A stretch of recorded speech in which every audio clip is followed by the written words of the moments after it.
Rick Parfitt, welcome to the championship. Is it starting to dawn on a wet Saturday morning here at Thruxton exactly what you've let yourself in for?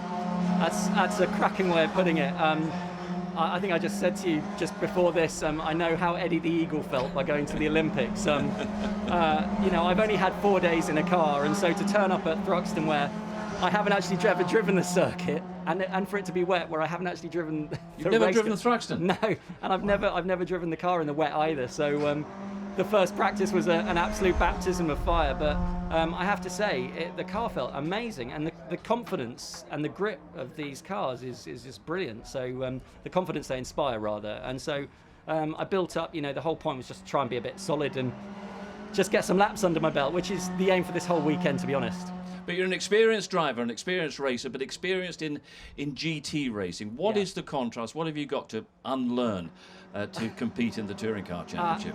Everything is different. I've come from big downforce, lots of horsepower, rear-wheel drive, traction control, ABS, and I've done it for 10 years. And so that really is ingrained. And these are completely different. Obviously, it's based on mechanical grip.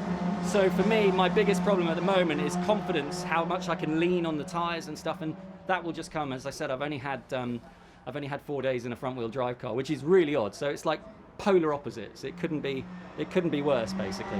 It makes the next question pretty obvious. Why? I mean, why would you want to transfer from the GT environment to the British Touring Car Championship? Because this is the premier championship in the whole of, I think it's the best touring car championship in the world. And for years, I sold ads on Autosport magazine, and I was there at the Autosport Awards with you hosting, Steve, and I never thought I'd ever be able to get into a race car myself. And so to have gone on to have won most things domestically in GT racing. So I've won GT4, both titles, Pro-Am and overall, and I've also won, obviously, GT3 Pro-Am overall, and so for me in GTs there wasn't much more to sort of achieve domestically. So where do you go? And I don't know. Obviously, I suffer from Crohns. So I had a big operation last year, and I took the year off to recover. So I'm physically the most well I've been in years. And also because the pandemic stopped music, it meant that everything was falling into place to be able for me to actually commit to something as time consuming as this. And it is all consuming, but I am buzzing to be on the grid. It's so cool. The fans have been so lovely to me, and I just don't want to let anyone down. Yeah. Well, you haven't, just by being here. But you mentioned that, the Crohn's condition, that is a debilitating condition, and it's just another battle that you've got to confront.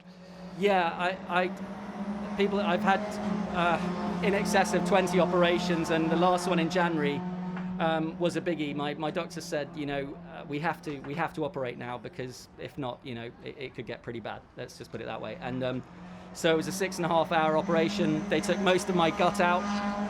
I now have no gut. So the only thing I've said to everyone, and all the fans have been lovely, I said I'll talk to anyone except if I'm heading towards a toilet, in which case I have no negotiation time.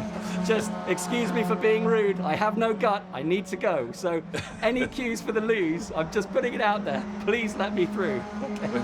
Well, just bear in mind, if you're heading into the pit lane, we got one just here, if it is a real emergency. Right. Okay. But also there is the rock music background, and your father and everything, and your own music too. But motorsport has become the dominant force in your life. I'd always say music and motorsport play an equal part. There's actually two. Both of them can be approached really similarly. Like when I go on stage at a festival in front of thousands of people, I'm really competitive. I want to know my band is the best they can possibly be. I've got to win the gig. I've got to win the crowd over. And you go out with that same attitude when you get into a car to go into qualifying. You want to be the best you possibly can be. Sometimes it's my downfall though, because I beat myself up a lot, and if I don't feel I've done the best I can do, then I'll be angry with myself. But my expectations to be in here is, first of all, it's just amazing to be part and be racing against some of the drivers that I've revered for years, and I've got a lot of friends on the grid, so I don't know how friendly they'll be when we're on the racetrack together, but but everyone's been so supportive, and it's just a joy to be here. So hopefully I can bring something to the championship. It's great to have you here, and you are winning one battle within your team. You can out-talk Tom Ingram, which is quite something. Really? I haven't even started yet, Steve. Come on, let's do this. Great. We're going to have a great season with you. Thank Rick, you, all mate. the best to you.